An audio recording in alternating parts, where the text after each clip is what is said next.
We are now moving into our debate-style forum for the Louisiana 5th Congressional District race. This campaign, this race is unfolding, as we mentioned earlier, under really unusual and unique circumstances, really serious circumstances for the future of our democracy in Louisiana and in the nation. The district, the election calendar, and even the basic question of whether voters get to proceed under the rules they were originally given have all been thrown into uncertainty. That makes tonight's conversation especially important. The voters deserve to hear directly from the candidates, not just about the lawsuit, not just about the map, and not just about the politics of the moment, but about what kind of representative each candidate would be if elected to Congress. So here are the rules for tonight. Each candidate will have 90 seconds for an opening statement. For most questions, each candidate will have 60 seconds to answer. I may pose a follow-up or two, and if there's a follow-up question, that'll be for 30 seconds. If a candidate is directly named or clearly challenged, which they don't seem to think that's going to be a problem, I may allow a 15-minute rebuttal, and that decision will be mine, and I'll apply it evenly. But if total mayhem breaks out, can't tell you what'll happen there. To the audience, this is a candidate debate, not a campaign rally. So we want your enthusiasm, but we also want every candidate to be heard. So please hold your applause to the end of each section when possible, and no interruptions while candidates are speaking. We have a limited amount of time and a lot of good questions and some great answers, I know. So let's begin with opening statements. And I also told them I'm going to try to make it so that, go back and forth so that not everybody's speaking first or last. So we'll start with introduce yourselves, and we'll start with Tania Nyman and move to the left from there. Good evening. My name is Tania Nyman, and yes, I was supposed to be a candidate in the 5th District for the Democratic primary. And I am a native of Louisiana. I was born and raised in New Orleans. I've lived in Baton Rouge for the past 24 years, and for the past 14 years, I've been a dedicated community advocate in this parish. Most of my advocacy has been focused around public education. I started fighting against the breakaway school system, and then that morphed into fighting against the city of St. George, and I fought for fair maps and against insidious ITEP applications, and but the real and for the dedicated public library tax. Everybody keep that one in mind. But the maps really were critical and important to me, and so that is really on my radar right now with what's going on. But I noticed that public education isn't on our list tonight, and so I wanted to take a moment to say that at this moment, when I decided to run, part of it was the fact, the crossroads in our country, the relevancy of my advocacy work, but also that within the Democratic Party, we need to be talking about the differences on public education and the tacit support by the state party for charter schools. Charter schools are a means of eroding our voting rights because they are governed by unelected boards. They are siphoning our tax dollars out of our community and into national and international corporations, and it's an assault on public education, which is a cornerstone of a healthy democracy. And so I really think we need to start having this conversation about that topic within the Democratic Party, across the state and across the nation.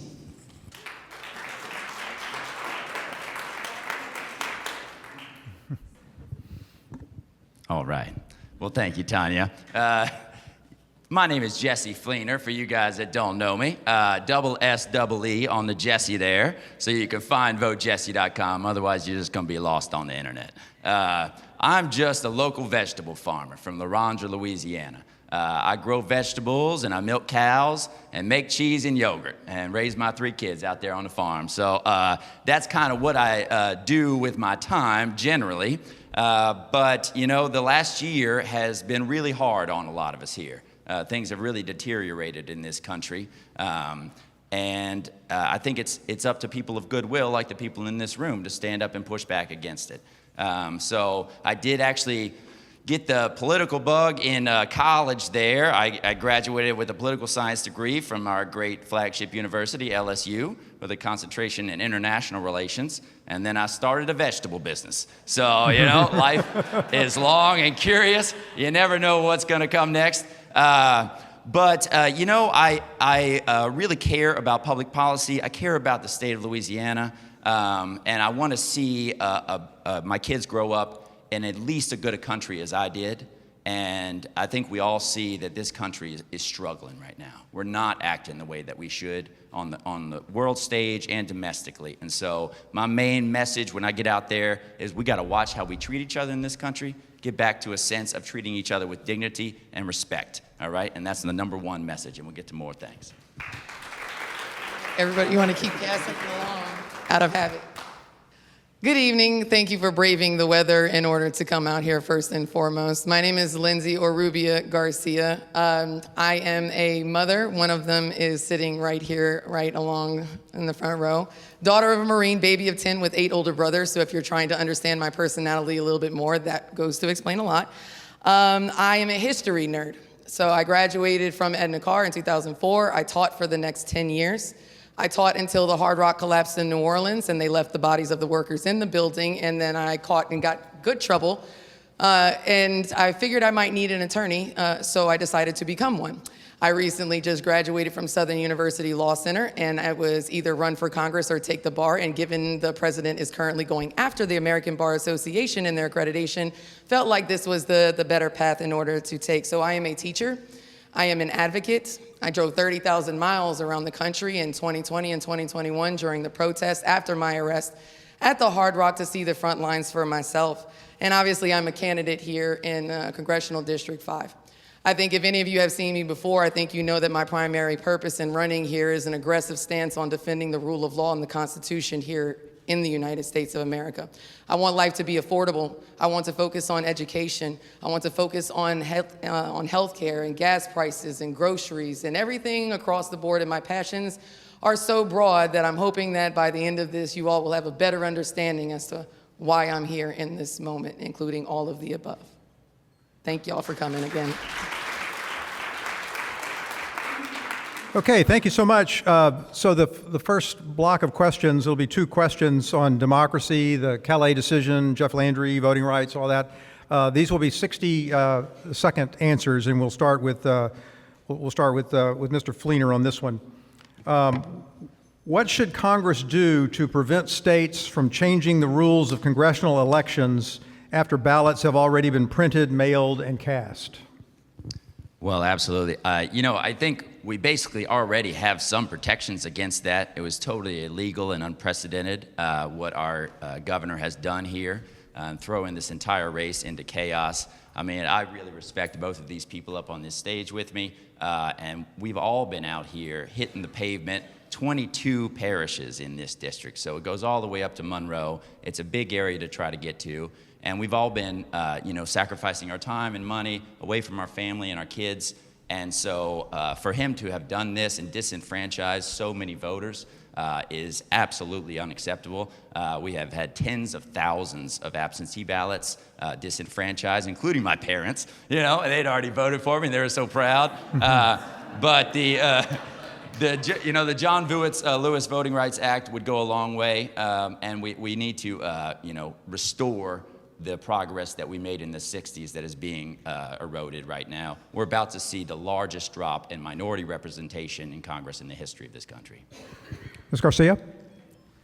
So as I said, I drove 30,000 miles around the country in 2020 in order to get Joe Biden elected, in order to pass the George Floyd Police Reform Act, as well as the John Lewis Voting Rights Act, and we ended up getting neither. That's another reason why, again, I'm running for Congress, because there hasn't been an aggressive stance on that. So on top of the John Lewis Voting Rights Act, we need a nationwide ban on gerrymandering, partisan, race, across the board, just period.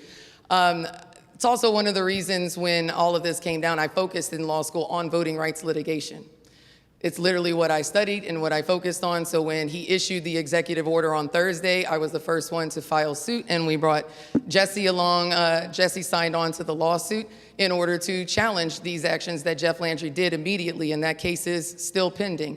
That's the type of candidate that I am. It's the type of person that I am. I'm not going to wait for anybody else to come in and save you, because the reality is, ladies and gentlemen, nobody is coming to save us. You must step up and save yourself. Ms. Nyman? Back to me. Yes, so my experience, well, what would we do at the federal level? Part of my experience was fighting for a fair map at the East Baton Rouge Parish School Board. In fact, I was able to give a presentation in this very sanctuary to that effect. And we fought really hard and organized at the local level trying to get our school board to adopt a fair map following the 2020 census. And that's because after they gutted the Shelby County versus Holder decision, gutted pre-clearance, they had been able to manipulate our map to make it unfair, and it allowed the campaign contributions to elect a majority of candidates who supported charter schools and privatization. So, forgive me. So I actually became a plaintiff on a lawsuit trying to get them to adopt a fair map. And we had submitted that lawsuit 2 months before qualifying. And then the way the legal procedure worked out was that they said that, no, we needed to have a map submitted 30 days before qualifying. So you can see the way in which our Secretary of State changed their decision between that decision and this last one with Jeff Landry. So clearly we need some consistency in our elected officials, and if the John Lewis Voting Rights Act could do that, that would be ideal. Okay, thank you. And the second question in this democracy block is about the Voting Rights Act and the redistricting. The Callais decision has intensified the fight over race representation and redistricting. Louisiana has a long history of black voters having to fight for fair representation. So what should Congress do now to protect voting rights after this ruling? And we'll start with Ms. Nyman. Yeah, actually, one of the things I think people need to understand is the reason why it's getting so difficult to draw maps that abide by all the criteria, because it's not just a numbers game. Yes, 30% of the state is African American, and people are suggesting that means two districts. But the problem is that maps also need to be compact, contiguous, cohesive, and protect communities of interest, and not be gerrymandered in order to create those majority black districts. And so that's a little bit of a difference there. And so what people don't understand is that the reason why it's become so difficult is the 1929 Reapportionment Act, which actually capped the number of members of House of Representatives. And so way back in the day, it used to be 1 for every 243,000 people or so, and now it's 1 in 750,000. So our districts are far too large. And then, I know we don't have any delusions of doing that. We could not at least increase the number a little bit, ideally, but we also need to get rid of Citizens United, which is exploiting the size of those districts and manipulating the elections and the narrative around the elections. And, yeah. Ms. Garcia, we'll let you go next. Well, I find it interesting because Congress has already ruled on this, and that's one of the issues that has come up with the Supreme Court in the Callais decision. They said in 1982 that the impact, that's what they ruled back, and that's what they pulled back in Section 2, correct? It's not just you have to have the intent, but the Congress went in and did their job in 1982 to say that if it had the impact of diluting the vote. Personally, I think that the first thing, because I am a bit more assertive and aggressive, I think that there should be consequences up to and including expanding the Supreme Court and or impeaching some of the Supreme Court justices, like Alito and Thomas, because if you look at Thomas's dissents, please don't just read the opinions. Make sure that you're reading the dissents, because Thomas tells you every single time. He did it on Roe. He even did it on this, which was only 1 page, and he said this act doesn't, this opinion actually doesn't go far enough. It was only 1 page. So honestly, I feel like Congress needs to step in and just do their job and to hold people accountable to the ethics and the oaths that they swore whenever they took that office.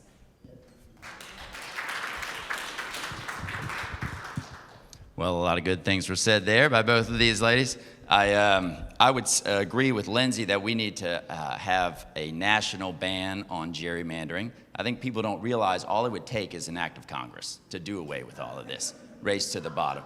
And so, I know, right, an act of Congress. So when do we ever get those? But, you know, the thing is, in my adult life, I have seen the way that we treat each other in this country just deteriorate and deteriorate, okay? Everybody acts like they're a Republican or a Democrat before they're a human being, all right? And we've lost our sense of decency in how we treat each other. And a lot of that does have to do with the way that these districts are drawn, okay? They are not competitive.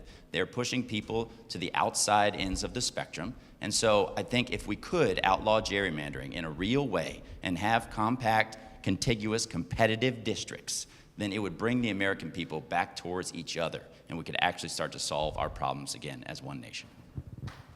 Great, thank you.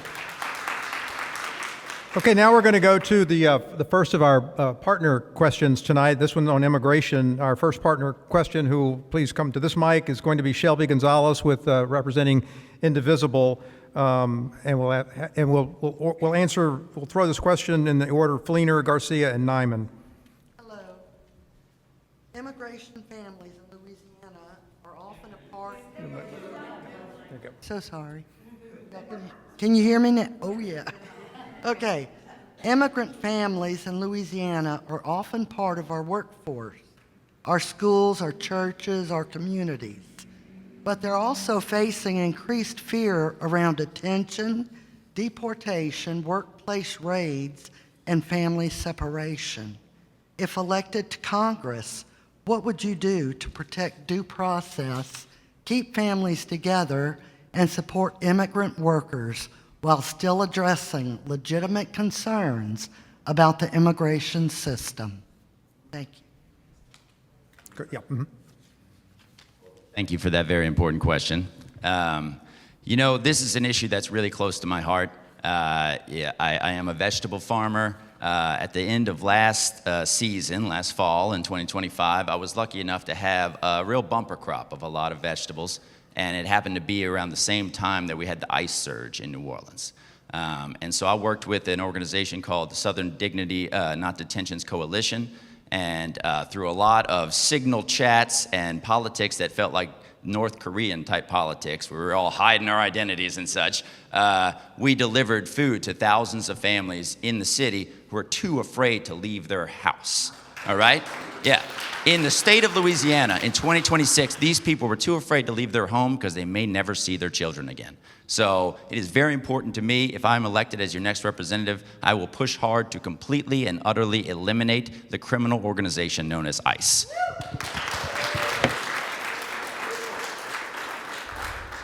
So as you've gathered, my last name is Garcia, but I got that by marriage, and that is because I'm the mother of still 2 Latino children. My ex-in-laws are still Latinos. When that same surge, swamp sweep, hula crunch, whatever it came, I was one of the people in the caravan that was actually chasing Chief Bovino around New Orleans as he went to do his little PR campaign.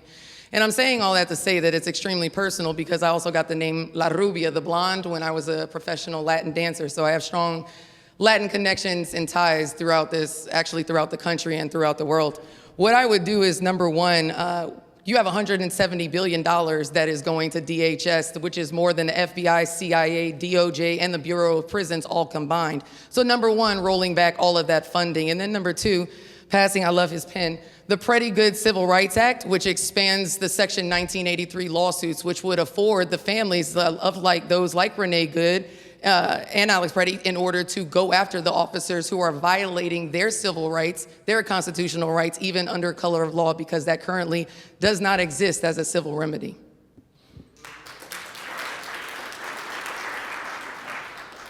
Okay, so immigration, yeah, I do like the point that they're supposed to have due process, and right now it's being violated. And so clearly ICE needs to be eliminated, and some decent organization that can actually allow people a clear pathway to citizenship. I think the first practical way we can do that, though, is to claw back all that money they've devoted to ICE and DHS. And the power of the purse, we forget the power of the purse and how much it can do to help protect people. I hope that we can all remember, too, just the ways in which our foreign policies sort of creates the crisis at the border, and that we make sure our foreign policy doesn't destabilize regions and force them to travel to America in search of a better life. Okay. Our next block is going to be on affordability and economic power, and first question will be for, start off with Ms. Garcia, and Garcia, Nyman, and Fleenor on this, in this order. This is about the cost of living, which is hitting Louisiana's families hard from every direction: groceries, rent, insurance, utilities, healthcare, and transportation. What is the first affordability issue you would prioritize in Congress and what specific federal action would you pursue? Number one, tax the rich. Eat the rich, depending on how you want to look at it. Because the big, beautiful bill did take away all of that money and give those tax breaks to billionaires. So that's number one. I am not anti-capitalist. I'm actually okay with some people making more. What I am not okay with certain people sitting at the table and starving at the same time. I am totally not okay with that, and I don't think that anybody else should be. Second to that, obviously, I agreed with what Mr. Alvarez said. We need to increase the livable wage. We need to increase the minimum wage and then index it with inflation across the board. You need to have this legislation. 30 seconds, was that for me? I would also do things like expanding the tax credits for childcare and housing, earned income credits and things like that, and I'm gonna stop it right there. So I'm running as a newer deal Democrat, and that allows me to point out all the programs passed by FDR that actually allowed for the broadest expansion of the middle class in America, and to point out that the tax on all of those programs is actually what's causing widening income inequality. And so I'm cheating a bit because I'm not choosing one policy, I'm choosing a package. But the minimum wage was part of the New Deal. Social Security is part of the New Deal. Progressive income tax is part of the New Deal. Now, granted, we also need a wealth tax, since most of the wealth right now wouldn't be affected by the progressive income tax, but we certainly need to focus on those things and securing up Social Security so that people can thrive and actually make a living. But there's also the antitrust program economic policies that need to be revisited, and I've brought up the Robinson-Patman Act, which eliminates price discrimination so that small businesses and rural and working class communities can actually survive and compete with the big retail outlets, and I think that would really anchor working class and rural communities.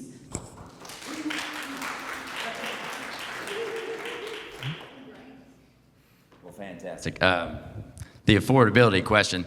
I believe that we have focused for too long in this country on cuts. Everyone's looking to balance the budget on cuts.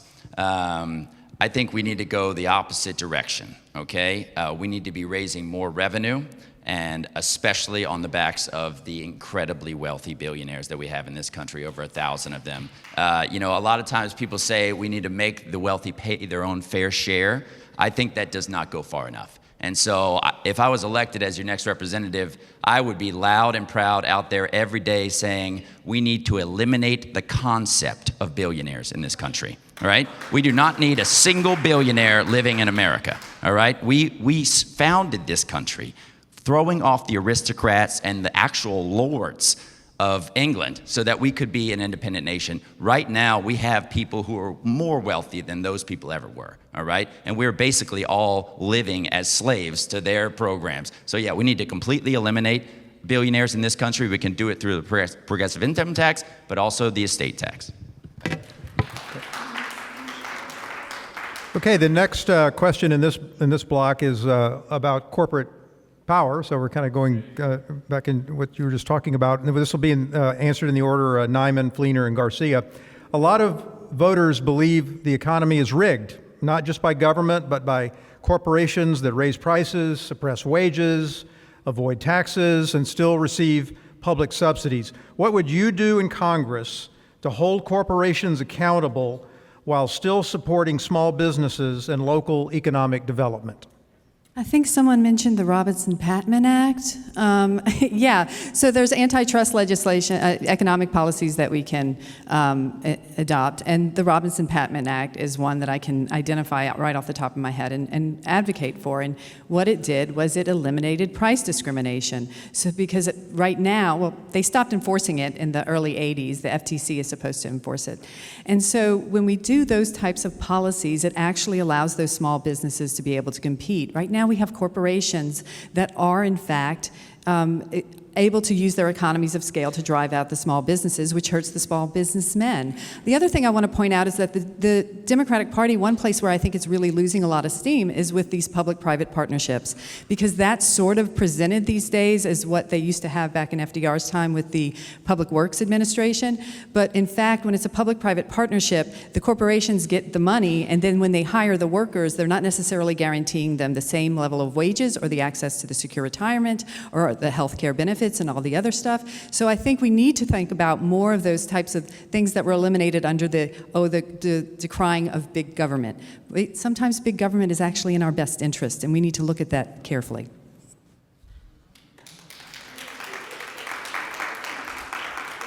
Yes, Jessee. I don't trust corporations, guys. I'm just going to say it right out loud, all right? I'm not going to tiptoe around it. I do not trust industry in this state, all right? They have polluted us. They have taken us for a ride, all right? The people of this state deserve better, okay? And so, I don't make a lot of money. I do fine. I raise my kids. They get what they need. But I pay my workers $20 an hour, all right? $20 an hour, all right? If you're a big corporation, Target or Walmart or certainly Facebook or any of these people, you need to be doing at least that much, if not more, okay? And so we really need to rein in these big corporations and refocus, like you said, on small businesses. Small businesses are the engine that drives this economy, all right? Regular people with a good idea who go out there and start a business, and they hire their neighbors, and they do good work. The other thing we need to do is support workers' unions, okay? That we have this ridiculous right to work kind of thing, which is totally anathema and doublespeak. We need to get rid of that and support workers' unions. You literally took the start of my answer, which was protecting unions and workers' rights in order to collectively bargain. And added to that, I find it crazy how we have corporate welfare and people don't know the difference. So you judge the people that are going to Walmart on SNAP, never realizing that Walmart is literally incentivized to hire poor people who then spend the SNAP dollars at Walmart, who is incentivized for hiring them. And the only reason why they're on SNAP is because places like Walmart refuse to pay them a livable wage in the first place. So, addressing that, we do have a billionaire problem here in this country. We have quite the similar as back in the industrialization age. But industrialization gave to the progressive era, which gave us our unions to begin with. So you just replaced the Carnegie, Rockefellers, JP Morgan Chases with a Zuckerberg and a Bezos and an Elon Musk and the like. And it's time for them to be reined in and to pay their fair share for everything up to and including the stocks that they hold, not just when they sell them. Okay, thank you. Okay, we're going to have another partner question, this one on labor. Our next partner question comes from Richard Baker, who is representing the Louisiana Federation of Teachers, and the question will go first to Mr. Fleenor. Louisiana workers face unsafe workplaces, weak labor protections, and low wages. If elected, what legislation would you support to strengthen citizens' rights to assemble and organize, protect workers from retaliation, and raise wages? And how would you communicate that in a state where anti-union politics is now fashionable? Hello. Thank you for that important question. Unions and workers have been attacked for decades now in this country, and particularly in the southern states of the Gulf South. We have such incredible talent in this state, but people cannot advocate as one worker against an entire system and an entire corporate structure. And so we need the right to collectively bargain. We need to be able to have each other's backs, and that needs to be written into federal legislation. The way that this president has gone and removed collective bargaining rights from hundreds of thousands of federal workers seems to me to be completely illegal. And so we need to have obviously strengthen those laws so that type of thing can never happen again. I believe that electrical workers, factory workers, HVAC workers, farmers, educators, these are the people we need to be sending to Washington to represent us because they understand these types of issues, not just lawyers, accountants, and doctors. And granted, I'm not a farmer, but listen, I am a teacher, and I absolutely enjoyed thoroughly the progressive era because it gave rise to the unions, it gave rise to the ending of child labor, the creation of the NAACP, the formations of the unions, and I think that people forget that not everybody made it out that movement alive. meaning not every spark got to feel the warmth of the flame, but it was felt for generations to come. So I do believe that we need to have federal legislation that is going to provide and to protect our unions and their right to collectively bargain. I also think, especially with my work with the men who were in the Hard Rock, they were issued willful violations, which meant that, and it was a non-union intentionally job. They did not want union workers on that job. Scabby the Rat actually came out at that site because they were intentionally hiring non-union labor, because had they found out that these men were being forced to work in unsafe working conditions, that job site would have been shut down. Those 3 men would have never died, and they would be walking around right now. So I would also be enforcing and pushing for stronger OSHA enforcements, which in Louisiana also includes heat protections, and that's teachers, pipes, HVAC, everything, construction workers across the board.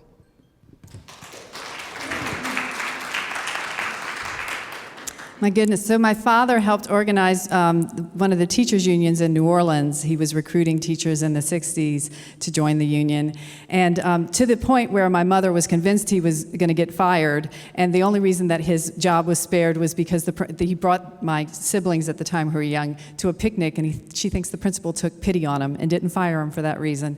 And I'm saying that to some extent to say I just so wholeheartedly believe in unions. I mean, he was one of the last teachers that in 1979 walked the line. I don't know if anybody remembers that. That was one of the last teacher strikes in the state of Louisiana, in New Orleans. And I am embarrassed to admit I've worked with the unions here in Baton Rouge. I don't know what we can do at the federal level to protect you guys. I would love to learn it, because I certainly support and believe in the power of labor to fight for the workers, and we certainly need to figure that out.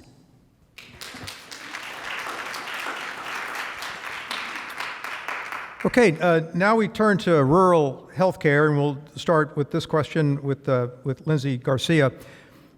Many rural communities in Louisiana struggle with hospital closures, provider shortages, lack of mental health care, and long drives for basic medical services. What should Congress do to stabilize rural health care in places like the 5th District? Number one, healthcare is a human right. Period, point blank, end of story. And I find it funny that we had money for tax breaks for billionaires in the big, beautiful bill, but we don't have the money for healthcare. We have money for bombs, but we don't have it for healthcare. We have money and $1 billion for a ballroom that he said he was originally going to pay $200, then $300, then $400, but we don't have the money in order to make sure that our citizens are being taken care of, and particularly in District 5. In a area where certain parishes, like East and West Carroll, have 60% of their parish still don't have broadband, not only, and that doesn't even count the roads and the infrastructure, so even if you do have to drive an hour and a half in order to get the care that you need, you don't even know if your car is going to break on the road in order to get there because the infrastructure is there. We need to be able to have the infrastructure, which includes broadband access, so that our elderly and even our veterans have access to telehealth services, so that way they'll be able to access those from home and hopefully have to avoid even the roads that, again, are going to blow out their tires in their car. No, to kind of build on Lindsay's there, the One Big Beautiful Bill absolutely gutting Medicaid and in order to give tax cuts to the billionaires is ridiculous. But it's even worse about Medicaid, because they're not even going to save any money from the cuts to Medicaid, because they're going to have to implement all of this additional computer technology that's going to cost that amount. It's clearly by design to set up those public hospitals in those parishes. I think there's 13 in District 5 that are more than likely going to be closed as a result of those cuts. And I anticipate that part of the reason why they're trying to put the pressure on the public hospitals is an anticipation of us finally getting universal health care at some point. And that way, instead of siphoning out the monies through the private insurers, they can siphon it out through the private hospitals, which is what they did here in East Baton Rouge Parish when they closed Earl K. Long. And so I think that's where we need to be sort of certainly protecting the Medicaid and the payments, but also the infrastructure that will allow us to finally achieve what the other industrialized nations have, which is universal health care.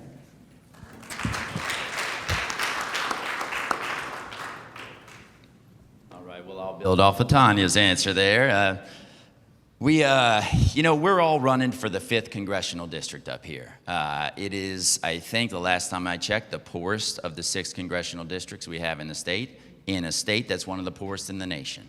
And so when they cut $1 trillion from Medicaid last year, $1 trillion, the biggest cut in the history of that program, it hit personally, because this 5th district evidently has the 3rd most Medicaid recipients of any district in the country, all right? But our representative, our current representative, Julia Letlow, voted to cut that $1 trillion from her own constituents, knowing that it would affect her constituency directly. And so we need to pay more attention to this kind of thing and elect people who are going to protect our health care. We need to restore the Affordable Care Credits that were allowed to expire. And then eventually, we really do need to move towards a single-payer system in this country, okay? Health care should never be a for-profit industry. You should not make money off of sick people. Okay, we move now to reproductive health and personal freedom, and this will start off with Tania Nyman on this question. Louisiana has one of the strictest abortion bans in the country, and the consequences reach beyond abortion care into miscarriage care, maternal health, and doctor recruitment. What role should Congress play in protecting reproductive health care access? The government should never have the right to usurp a woman's right to bodily autonomy. I understand that a lot of people who are pro-life believe that they are preventing a tragedy by usurping a woman's right to bodily autonomy, but my point is that it's just going to result in other tragedies. Either women are going to access unsafe abortions, or they're going to be forced to bear a child that they are emotionally unprepared for, or financially unprepared to care for. And so I think if they focused on the things that actually meaningfully prevented abortion, a livable wage, affordable housing, access to reproductive health care, and affordable child care, they would prevent more abortions. But the same is true for the people that are pro-choice. If you genuinely want to give women choice, you can't just protect access to abortion. We also need to fight for those same things: fair wages, affordable housing, access to health care, access to affordable child care. And then if we got everybody working together on that, just imagine what we could accomplish. Absolutely would be able to prevent more abortions and secure women's genuine right to choose.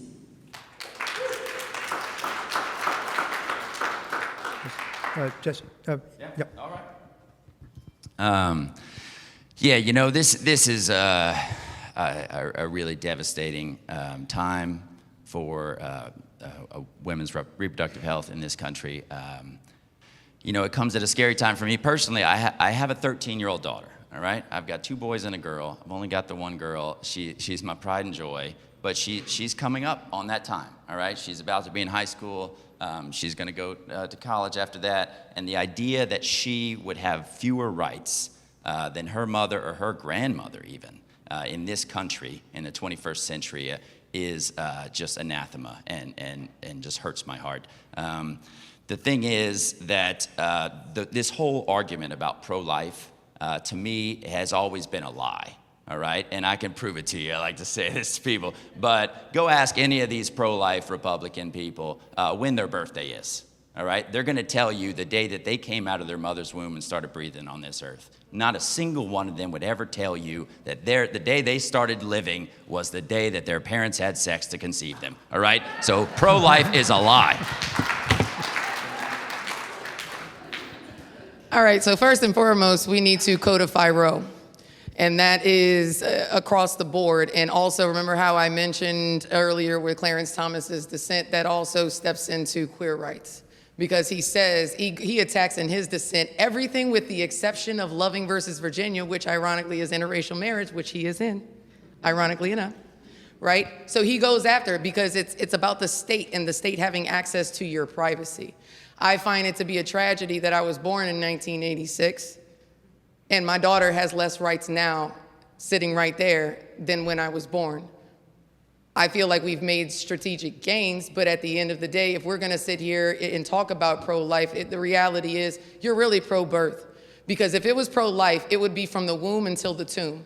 You would make sure I had the money to take care of these kids. You would provide the education for these kids. You would provide the foster care and be putting money into creating a system that these kids can actually live a good life. But the reality of the anatomy of a female oppression is I produce the workers that you're not gonna pay. I produce the soldiers that you're about to send over to Iran. I produce the prisoners that you're eventually going to lead these children to when they get out of school and they can't afford to take care of themselves, let alone a family, so they go into the streets, and you hope that they do, so that way you can make money off of them in for-profit prisons. So, codify Roe.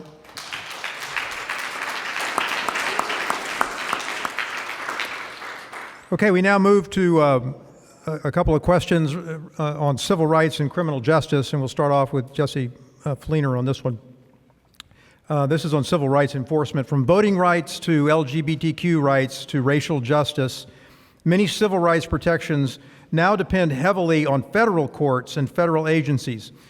What would you do in Congress to strengthen civil rights enforcement, especially in states where legislatures are actively rolling back those protections?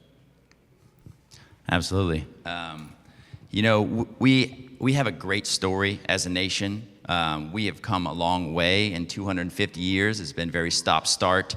Sometimes, you know, one step forward, two steps back. Right now, we're running backwards. And so it is very important to me that everyone in our community has the right to vote, has the right to a good education and good health care. What we're seeing right now from the federal government is just straight racism in large part. I mean, and so we need to make sure that we communicate and take care of every part of our community, not just the parts that we're the most comfortable with or where our friends and family are. We need to get into every nook and cranny of this state and make sure that everyone is taken care of. I'll tell you, the last time I ran for this seat 8 years ago, the first time we were in this mess, so to speak, it was the first time I was able to get up and down the river in some of these Catahoula and East and West Carroll. The people up there are in desperate need of clean water and, you know, clean sewers and these types of things. And so we need to do better by our community, and especially when black families have 1/10 of the wealth of white families in this country, we still have a long way to go. Ms. Garcia? Can you repeat the question? What would you do in Congress to strengthen civil rights enforcement, especially in states where legislatures are actively rolling those protections back? Well, that is such a broad question, because especially if we're talking even just like on a section of just voting rights. They've pulled back in Shelby versus Holder the pre-clearance, which would have prevented a lot of the gerrymandering that we're seeing, because pre-clearance would have mandated that the DOJ look at these types of things before they start to implement some of the changes. What you are ultimately seeing in this country is a consequence and a repercussion of Donald Trump not being dealt with the proper way that he should have been dealt with in January of 2021 when all of this happened. It should have been handled. It should have been put down to bed. And for myself, my entire platform is civil rights. I'm a social justice warrior is honest to God what I am known for. And that's why it's so hard to address this question, because my passions are so broad, because I feel like we have an empathy problem in this country. So many people are seeing things, but they have lost the ability to see something outside of what they can personally relate to. So for myself, it's very difficult to even answer that without being a little bit more specific, but I gotta leave it there and be more specific in the next one. Mm-hmm.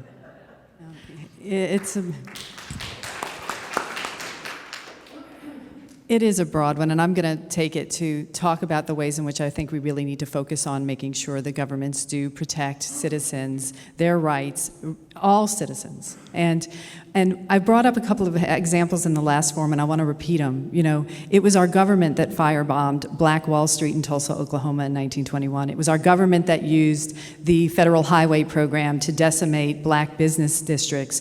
And so we need to certainly step up and have our Congress step up and the Department of Justice to step up when we see state governments doing that again, like in Oklahoma, where they are requiring people to use IDs that have their birth sex, which is going to effectively prohibit trans people from getting driver's license, which means they're not going to be able to live their lives.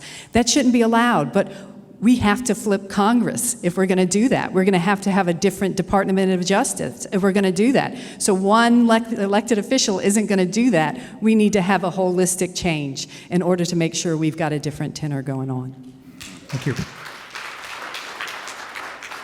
We're going to have another partner question. Our next question will come from Suzanne Bess, who will ask a question about criminal justice reform, and we'll start off with Lindsay Garcia and the answers.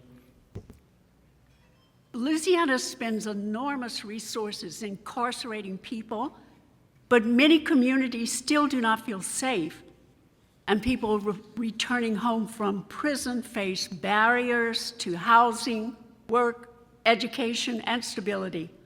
What would you do in Congress to help Louisiana move toward a more public safety model that reduces both crime and incarceration? Well, first, in order to deter crime, you have to address the issues that lead to crime, like poverty, access to housing, jobs, healthcare, et cetera. And I love this quote, and I am a quotes person because I'm a history nerd, like I told you. Sir Thomas More in Utopia says, if you suffer your people to be ill-educated and their manners are corrupted from infancy, but then you punish them for having acted upon that which their education first disposed of them, what is to be concluded that you first created the criminals only to punish them? Because in a system that is like this in America, where literally the entire system is almost designed, especially now, I believe this is the goal of this administration, to bring us back to industrialization of a citizenry of have and have-nots. They almost want us to revert to crime because of that. But we are also the nation that over-incarcerates. We have taken 35,000 years in wrongful convictions up to and including Calvin Duncan, who we just removed from his seat. So in order to address the criminal justice problem, the punishment needs to fit the crime. We need to have the ability to address the issues that lead people to criminal behavior, and then make sure that the cash bail system, I could do this all day, go down, the cash bail system and the like.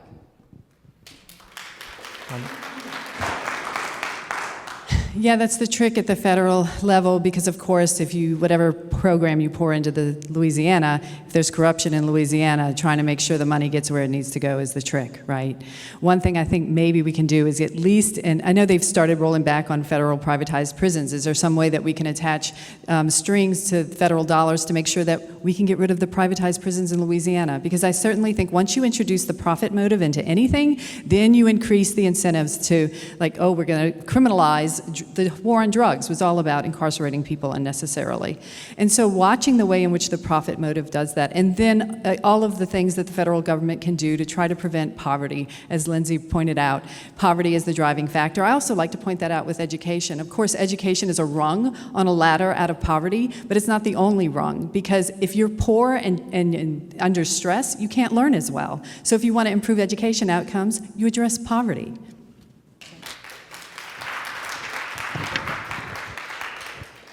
I agree with basically everything these two highly intelligent women said there.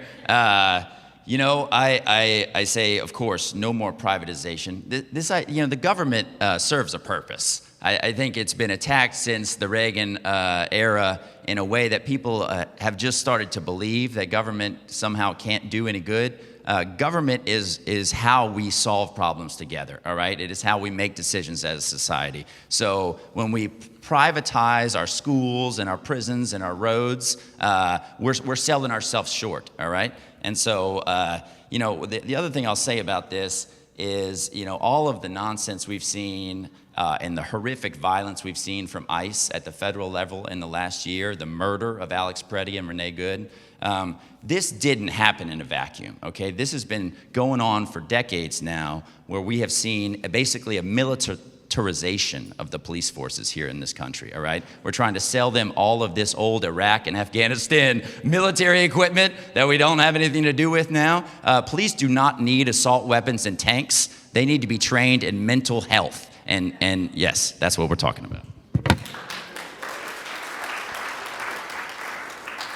Our next question is related to rural infrastructure, and we'll start with Tania Nyman. The 5th District includes communities that need better roads, bridges, broadband, water systems, drainage, hospitals, schools, and emergency response infrastructure. What is the most urgent infrastructure need in the district, and how would you fight for it in Congress? Well, as I mentioned before in a previous question, the most urgent need, I think, is to protect those public hospitals, because that's going to be the sort of domino effect if we ever get the universal health care. I understand that broadband, actually, I want to shout out to Biden's infrastructure bill, apparently is bringing high fiber optics to the whole of the 5th District. So we should tout that a little bit more. It's my understanding that the Republicans are taking credit for it, even though they voted against the bill.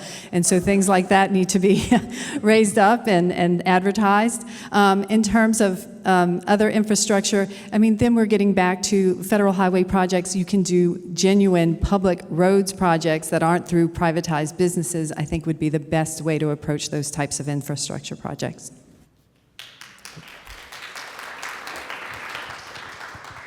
Yeah, I've lived in the 5th District my entire life. I was born in La Ronge. Now Baton Rouge is luckily, or has been in the 5th District. We'll see what happens next week. So I was at LSU, I was still in the 5th District. I did study abroad in Ghana in West Africa for a while and loved it there. But other than that, I've been here my whole life. And I'll tell you, it's a beautiful place. It's got incredible people, incredible human capital. We do not have high-speed internet in most of this district. And that's how you do business in the 21st century. I mean, even me, I love being outside. I do not like computers or cell phones. Getting on Instagram and social media has been the biggest barrier to my political career. So it's one of these things. I feel like it's eating away at our social fabric. But we need high-speed internet in this district and in the entire country. I believe we need a federal program to offer it for free to the entire country, okay? This is one of those things we need to have done decades ago. And I'll go a little further. Some people might see this as extreme, but I think if it takes it, we need to nationalize Elon Musk's Starlink and give it away for free to the American people.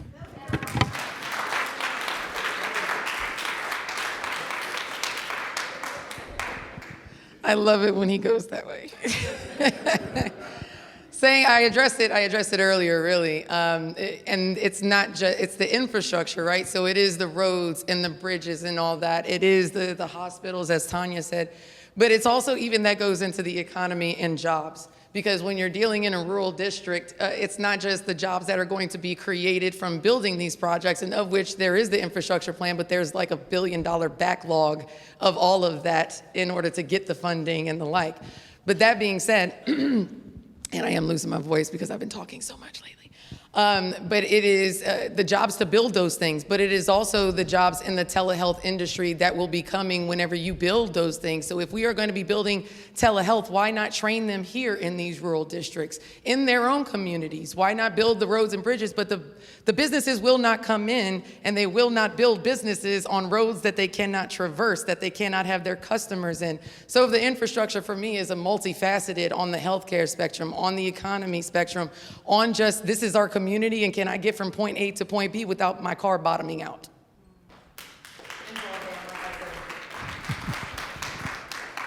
Okay, we're going to stay on agriculture and rural America.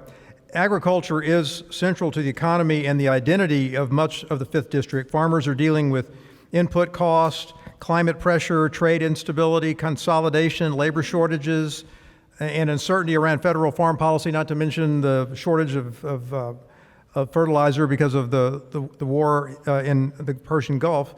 What should Congress do in the next farm bill to support Louisiana farmers and rural communities? And we'll start with Jessee. Well, I do care a lot about farming and agriculture. I've dedicated my adult life and career to it. I will say the Farm Bill has been out of whack for generations, we'll go ahead and say. It is entirely weighted to these giant farms, whatever you would call industrial farming, thousands of acres. I mean, a lot of these farms are still owned by the same families that owned them before the Civil War. I mean, that's most of North Louisiana. You ride around, you got one family in a giant house growing, 10,000 acres of cotton, and everybody else in the town works for them and lives in trailers. So the main change I would make to the Farm Bill is to reprioritize small and medium-sized family farms, okay? We need to be refocusing on quality of life issues here instead of just always looking to get the most bang for our buck.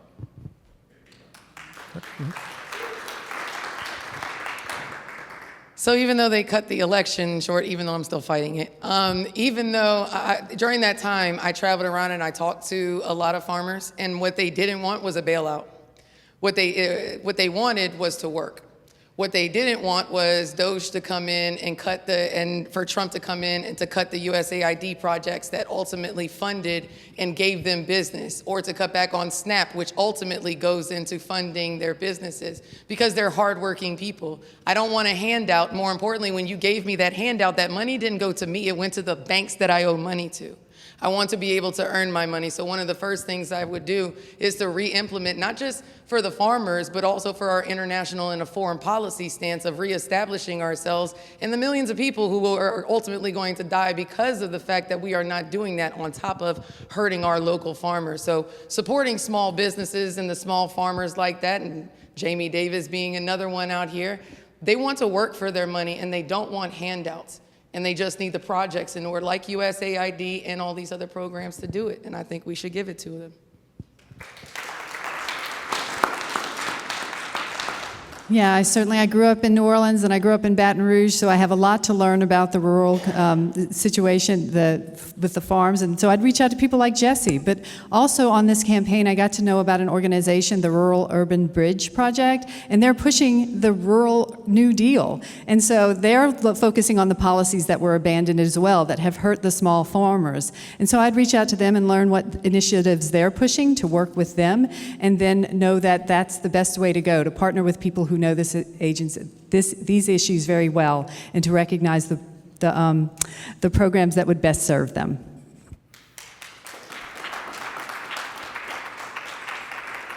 We have another partner question, our final partner question from Justin Laborde with Indivisible.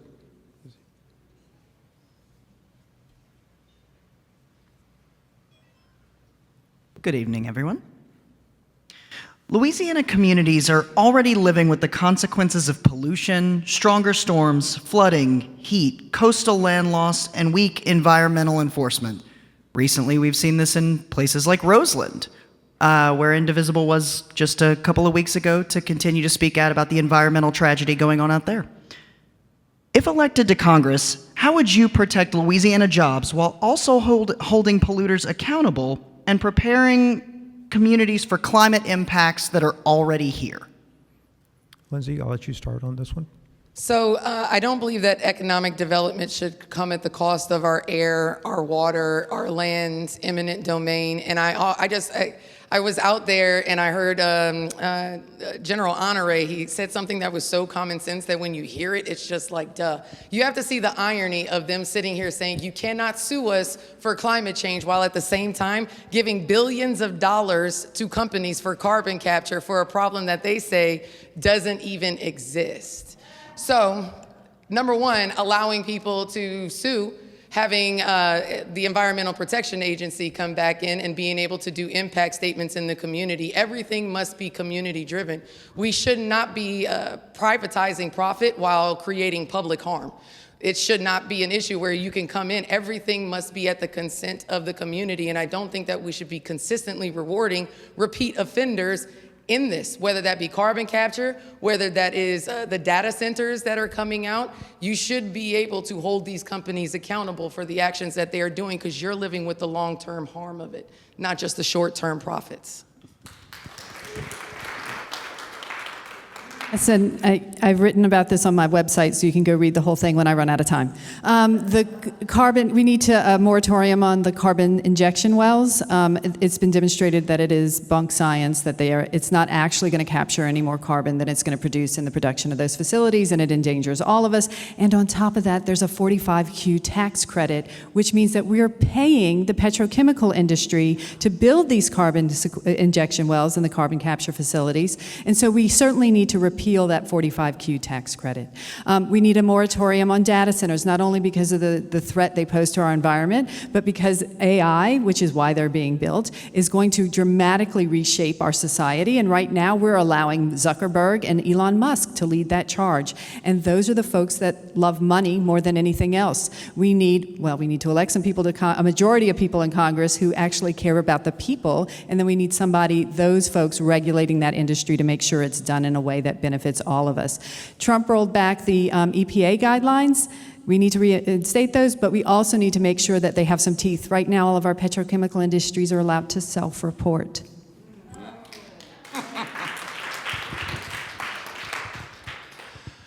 Well, I work outside every day, and it's a delight. I love being out there. I love being with the plants and animals. But I'll tell you, climate change is real. I've been a farmer for 20 years. The climate is in serious flux. People who are still on the fence about that really need to get with the program. The storms are getting bigger. The summers are getting hotter, winters are getting colder.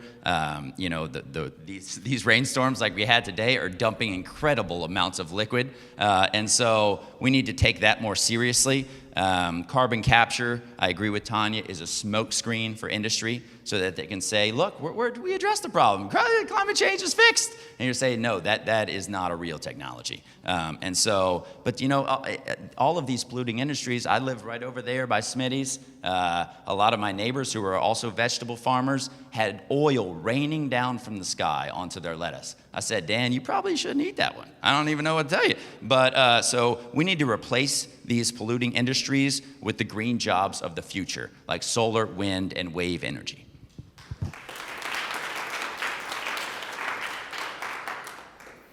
Okay, we have two more questions before we have our closing statements, and this one is on global conflict, human rights. Voters are watching conflicts around the world, Iran, Ukraine, Gaza, authoritarian aggression, global migration, threats to democracy abroad. How should the United States balance its national security, human rights, and the limits of American power? And we'll start with Tania. A tough one, and in 60 seconds, huh? I'm going to be real honest. One of the things is I don't think we should be in Iran. I don't think we should be paying for arms for Israel and the war in Gaza. I do think we should support Ukraine because that's part of NATO and that's helped us keep the peace. But I also recognize that I am dependent upon the newspapers right now for all my information, and I would hope that if I get into Congress, I would get some more information so I could make really informed decisions. But the objective should be that our foreign policy should maintain peace and protect the people back home, but we also need to balance that need with a budget that allows us to provide for the people back home. If we have this astronomical military budget, I think Trump called for $1.5 trillion military budget. It's a 50% increase. That's absurd. That is not where our priorities should be. We spend more of our budget on the military, and we need to figure out some way to roll that back so that we actually have something to protect at home.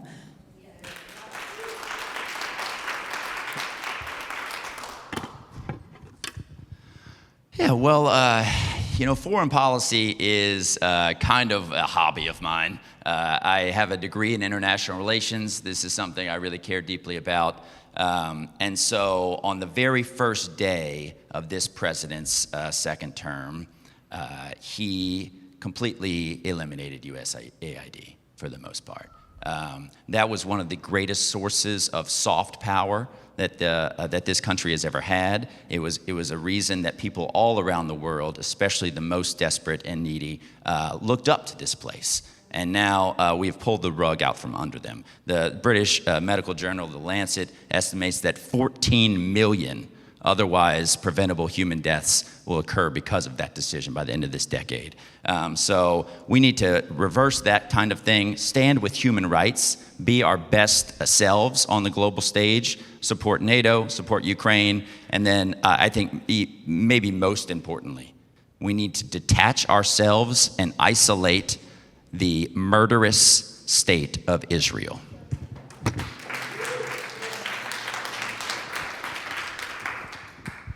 Totally agree on that part. I think supporting Ukraine, get the big topics. Supporting Ukraine, I find it crazy that we're in Iran at the behest of Israel on top of paying our tax dollars to a country that has universal health care while we do not, while they go in and get us into another war that's increased the gas and made everything just that much worse. And I was hoping that one of the questions would deal with the big orange elephant in the room, but we haven't gotten there. Because the reality of it is we can have this policy discussion all we want to about what we want, but if you do not get control of Congress, if you do not restore the checks and balances and the separation of powers and get people in Congress in order to rein him in with the legislation that is already there, i.e. the War Powers Act, meaning you get the people in the room where the decisions are being made to rein the executive in, Project 2025 is going to continue ongoing. We're already 53% there, and it's going to continue on going down the line. So ironically, I'm America first. Ironically, so was Marjorie Taylor Greene, but apparently even she's mad. So that's where we are. Fundamentally restoring the checks and balances and the separation of powers and reining Trump in, period.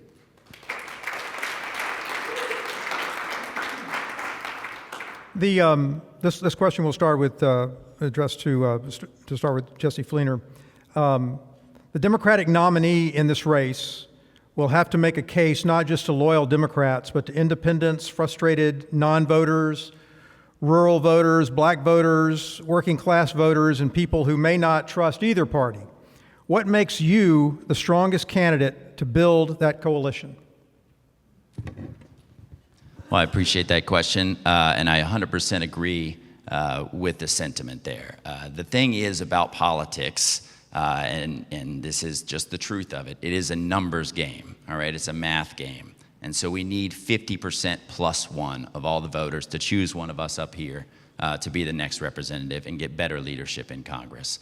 And so as sad as it is, we are going to need some people who voted for this. People who voted for what we're seeing right now, we need to bring them back to the light. And I believe I'm well situated to do that. I've lived my whole life in rural Louisiana. These are the people that I know. They're my teachers and my post office workers and my grocery store clerks. I talk to them every single day. I speak the language, and I get along with these people. And the thing is, I don't hold it against them. I feel like most of them have been tricked. All right, there's going to be always the 10, 15% who would probably join the KKK right now, and those people do exist. All right, but the rest of them, there are a lot of price of egg voters and a lot of people who we can bring back to the side of the good with the right argument. So in December was when I changed to the Democratic Party to run in this closed primary race for this very moment, because I follow what is right or wrong, and I actually believe George Washington, if you watch Hamilton, go read the 32-page farewell address that Hamilton actually writes, because it's absolutely glorious. It's on Spotify. But he warned against factions, and he said that it would make this country so corrupt and so dysfunctional that it would open the door for a demagogue to rise to power and for foreign governments to influence in our democracy. That was prophetic. And he's the only person, the only president that did not belong to a political party, period. That's who I aligned with. But in this system, I realized I had to get in. I realized that I had to be able to reach across the aisle. And if I have demonstrated anything, I don't care who you are. I will go toe-to-toe with the DNC chair, Ken Martin, which I already have. I will go against this own state party, which I have. We don't have to see eye to eye on everything, and you really don't have to like me. But do you trust that I will do what is best for you? Do you trust in my advocacy that I will, even if we do not agree, that I will still listen to you and I will still defend your right to have that right? I believe that I am that person, and I don't care who it is that I'm defending you against.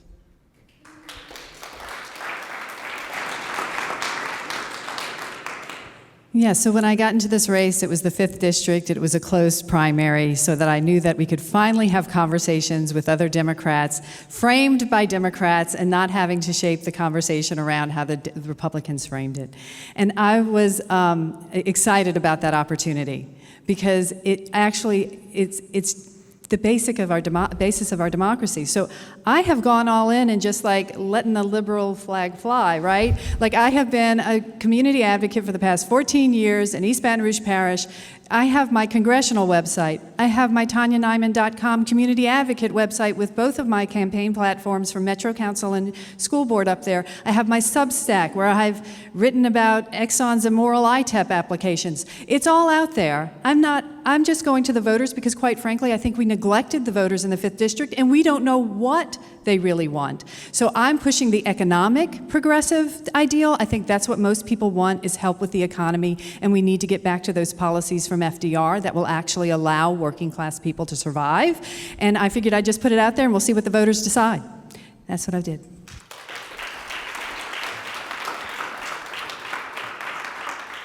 Okay, that was already sort of a quasi-closing statement from each of them, but we'll give everybody a chance to make a full closing statement.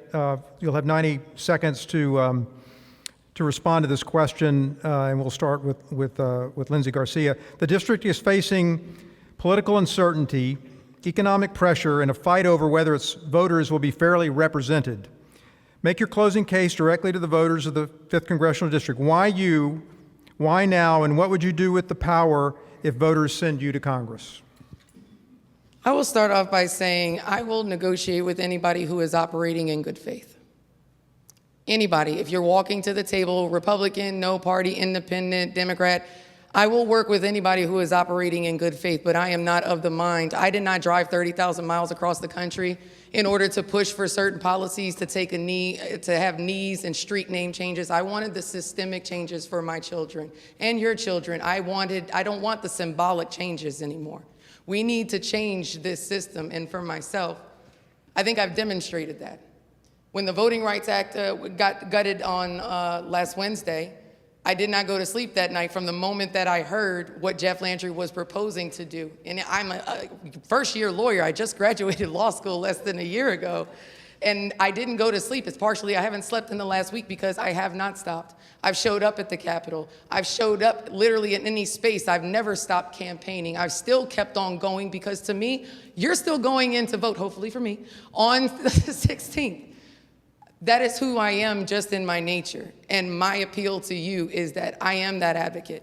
I've been that. I don't know how else to be honest, because I've fought for this. I have risked my life, my livelihood, and my liberty on more than one occasion because I believe that's a part of the self-purification process. You will need people who will be unapologetically fighting, and I myself am tired of trying to play chess with pigeons. People who will knock over the pieces, crap on the board, and then still strut around like they won after. So as long as they are operating in good faith, I'm willing to negotiate, but I'm not willing to compromise for any of you when it comes down to the issues that will be affecting you.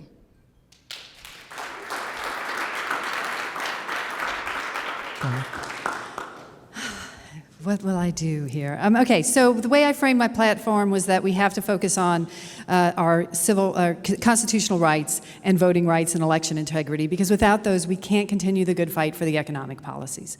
And that's just the way it's going to be.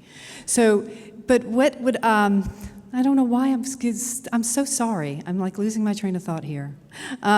So what am I going to be the person that's going to fight for you in that regard in Congress? I think that part of it is that I really do try very hard to anticipate the ways in which the narrative is being manipulated to redirect us towards things that aren't going to help us. And this happens all the time. The lens I really see the world through is wealth and power always seeks to maintain their wealth and power. And they do that by very often co-opting the best intentions of people and encouraging them to embrace policies that don't really get them closer to where they want to be. And so on the charter schools, for example, I know most of the people that I've worked with, they have embraced it with the best of intentions. And I have repeatedly tried to point out the way in which it's undermining voting rights and undermining the community. And so I do the same thing for other policies. Even with these maps, if we had more than 60 seconds, I could talk to you about the way in which the framing around this, the Jeff Landry, which I don't support the Supreme Court's decision or Jeff Landry's decision or any of that, but the framing around that narrative right now is not allowing us to come together and really move forward. I also think we really need to focus on rebuilding the state Democratic Party, and that was one of my campaign platforms, because quite frankly, the state party lacks the democratic infrastructure to allow for true democratic governance, and so we need to really focus on that. And as a congressperson or any kind of community leader, I would really try to promote that and encourage people to get involved.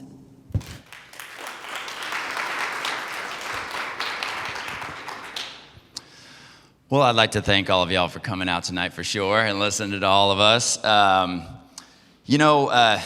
we have had the rug kind of pulled out from under us here.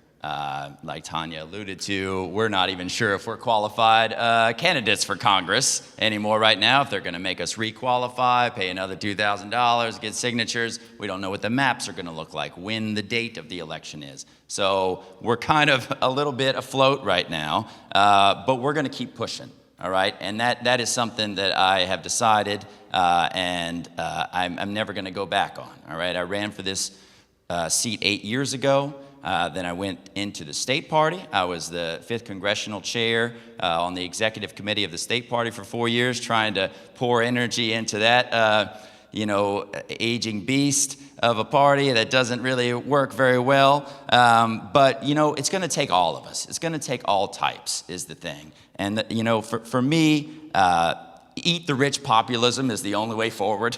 That's just the truth of it. And a lot of these conservatives, especially on the younger side, they get that, all right? They don't like the billionaires any more than we do, all right? And so I think there are a lot of people who can be convinced to come back to the side of the light, is what I'll call it. But, you know, more than anything, I want to help restore our social cohesion, all right? I see us drifting apart. At certain times, we've drifted towards civil war almost. And so we need to treat each other with dignity and respect, take care of other Americans. And, you know, the last thing I'll say is that America is a worthwhile endeavor, all right? We don't need to give up on it. We need to keep fighting, every single one of us, all right? I really appreciate y'all.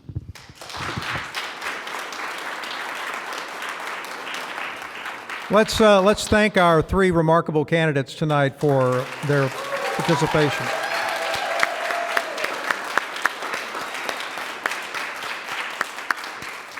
Thank you to our partners, our volunteers, and everyone who came out tonight on this this rainy Baton Rouge evening to hear these two debates, these two forums and debates. Whatever happens in the courts, in the legislature, or on the election calendar, voters deserve real answers. They deserve candidates who show up, and these candidates have shown up.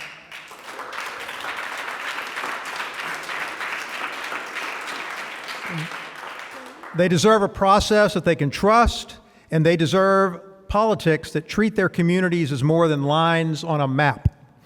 Thank you all for being here. Please stay engaged, follow the candidates, check your voter information, and make sure the people in your life understand what's at stake. Have a good night and drive safely home.